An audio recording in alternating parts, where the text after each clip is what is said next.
Hello అండి, నమస్తే. Welcome back to my channel Janugiri creatives. అందరూ బాగుండాలని మనస్ఫూర్తిగా కోరుకుంటూ నేను మీ జానుని. ఈరోజు మన వీడియో పిండి దీపాలు ఎలా తయారు చేసుకోవాలి అనేది చూపిస్తున్నానండి. మనం అన్ని దేవుళ్ళకి పెడుతుంటాం కదా. ఇప్పుడైతే కార్తీక మాసంలో ఎక్కువ యూజ్ చేస్తుంటారు, కానీ శనివారం ప్రతి ఒక్కరు కూడా ఈ పిండి దీపాలని యూజ్ చేస్తుంటారు. చాలామంది తెలిసిన వాళ్ళు. వెంకటేశ్వర స్వామికి ఈ పిండి దీపాలు అంటే చాలా ఇష్టం అండి. అలాగే గోధుమ పిండి దీపాలు కూడా చేస్తుంటారు. అవి చాలా తక్కువ అండి. కానీ బియ్యం పిండి ప్రమిదలు అంటే వెంకటేశ్వర స్వామికి చాలా ఇష్టం అంట. అది కూడా శనివారం ఇలా బియ్యం పిండితో ప్రమిదలు చేసుకొని దీపారాధన చేస్తే చాలా మంచిదని చెప్తుంటారు. దానికోసమని కొంచెం బియ్యం పిండిని తీసుకోండి. తడి బియ్యం పిండి అయితే ఇంకా మంచిదంటండి. అలా కుదిరిన వాళ్ళు చేసుకోవచ్చు. తడి బియ్యం పిండి అంటే ఇంకా నైట్ నానబెట్టుకొని పొద్దున్న మనం మిక్సీ పట్టుకొని వాటర్ ఏమి ఉండకుండా చూసుకోవాలి. అది కొంచెం ప్రాసెస్ అనమాట. మనకి పూజకి టైం అవుతుంది కనుక మనం అలా చేసుకోలేము. అందరూ కూడా చేసుకోలేరండి, చాలా టైం పడుతుంది అలా.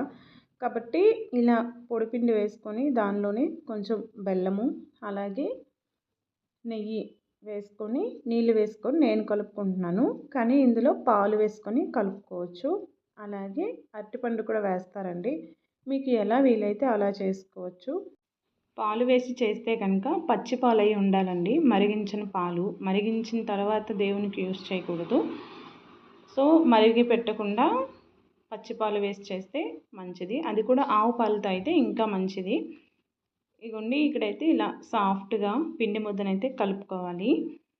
అలాగే ఈ పిండి ముద్దని మనం కొంచెం చపాతీ పిండిలా గట్టిగా, అంటే నార్మల్గా అలా కలిపామనుకోండి, అప్పుడు మనకి ఆ వేడికి దీపం వెలిగిస్తాం కదా, ఆ వేడికి క్రాక్స్ వచ్చేస్తాయి, పగిలిపోయి ఆయిల్ అనేది బయటకు వచ్చేస్తుంటుంది. నెయ్యి ఆయిల్ ఏదైనా అలా కాకుండా ఉండాలంటే దీనికి మూతను పెట్టి ఒక 5 to 10 minutes పక్కన పెట్టుకుంటే చక్కగా పిండి నాని మంచిగా ఉంటాయన్నమాట ప్రమిదలు అనేవి. సో ఇక్కడ ప్రమిదలు అయితే నేను ఇక్కడ చేస్తున్నాను, కానీ ఇక్కడ పిండి అయితే లూజ్ అయిపోయిందండి. పిండి లూజ్ అయిపోయేటప్పుడు చాలామంది చాలా ఇబ్బంది పడిపోతుంటారు. అంటే అయ్యయ్యో పిండి లూజ్ అయిపోయింది, ఏం చేయలే ఏంటి అని. అలా కాకుండా పిండి లూజ్ అయిపోతే ఇంకొంచెం పిండి వేసుకొని కలుపుకుంటే సరిపోతుంది. ఇదిగోండి, ఇంకొంచెం పిండి వేసి కలుపుకుంటే అయిపోయిందనమాట. చక్కగానే వచ్చేసాయి. పిండి ఇలా ఉండాలి ఈ కన్సిస్టెన్సీలో. మరీ సాఫ్ట్గా ఉండకూడదు, అలా అని మరీ గట్టిగా ఉండకూడదండి. మీడియంలో ఉన్నట్లు చూసుకోవాలి. మనం చేస్తుంటే మనకు తెలిసిపోతుందండి. అంటే చూడడం కంటే వినడం కంటే కూడా చేస్తేనే తెలుస్తుందన్నమాట అది ఎలా ఏంటి అని. ఇదిగోండి, నాకైతే ఒక ప్రమిద అయితే రెడీ అయిపోయింది. ఇలాగే 2 ప్రమిదల్ని కూడా రెడీ చేసుకోవాలి. 2 కాదండి, వెంకటేశ్వర స్వామి పూజ చేసేటప్పుడు చాలామంది 7 శనివారాల వ్రతం అనేసి చేస్తుంటారు. ఆ 7 శనివారాల వ్రతం చేసేటప్పుడు 7 ప్రమిదలు, లేదంటే వెంకటేశ్వర స్వామికి వడ్డీ కాసులవాడు అంటారు కదండి. అంటే అతనికి ఇంకా ఎక్కువ చేసుకుంటే మంచిదంట. అంటే వడ్డీగా అనమాట. 7 కాకుండా 9, 11 ఇలా కూడా చేస్తుంటారు. ఎవరికి నచ్చిన దాంట్లో వాళ్ళు చేసుకుంటారు. 7 కూడా కుదరని వాళ్ళు ఇలా 2, 5 అలా కూడా చేసుకుంటారు. వెంకటేశ్వర స్వామికి పూజ అయితే చేసుకుంటారండి.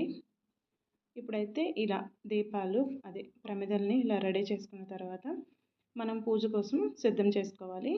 దానికి ఇలా ఫస్ట్ గంధం పెట్టుకోవాలి. గంధం తర్వాత కుంకుమ బొట్లు పెట్టుకోవాలండి. ఎలా అంటే ఇలా 5 అనే కాదు, 3 కూడా పెట్టుకోవచ్చు బొట్లు. మీకు ఎలా నచ్చితే అలా పెట్టుకోండి. ఇంకా తిరునామం కూడా దిద్దుకున్నాను నేను. అంటే వెంకటేశ్వర స్వామి నామం ఉంటుంది కదా, అది అన్నమాట. మీకు ఎలా నచ్చితే అలా చేసుకోండి. ఇక్కడైతే కనుక నేను ఇలా వెంకటేశ్వర స్వామి తిరునామం అయితే పెట్టుకున్నాను. ఈ కార్తీక మాసంలో ప్రత్యేకంగా ఇలా పిండి దీపాలని మనం దీపారాధన చేసుకుంటే చాలా మంచిదండి. గుడుల్లో కూడా ఇలానే చేసుకుంటే ఇంకా మంచిది. 365 ఒత్తులు కూడా ఇలా పిండి ప్రమిదల్లో వెలిగిస్తే చాలా మంచిదని చెప్తుంటారు.